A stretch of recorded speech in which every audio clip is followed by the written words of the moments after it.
thanks for coming out today, and you have earned my vote Monday. Thank you. So, um, the left has weaponized the FBI, DOJ, and the IRS against their political enemies, including President Trump. When you are president, will there be a reckoning for this abuse of power?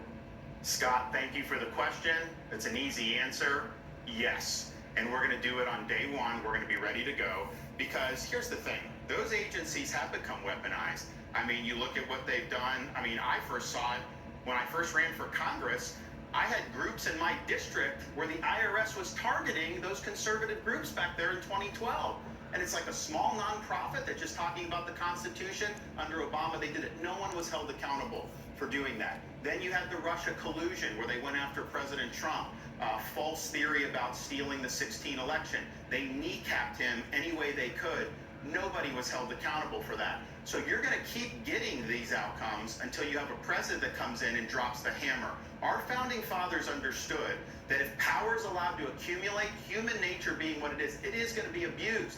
They assume that the elected president would not let it happen. Honestly, they also assume that Congress would use its power of the purse to rein in these rogue agencies, and Congress doesn't do that. They put the government on autopilot with these continuing resolutions and these omnibus bills. So they have defaulted on their responsibility to do it in Congress, but I will do it as president. And what does that look like?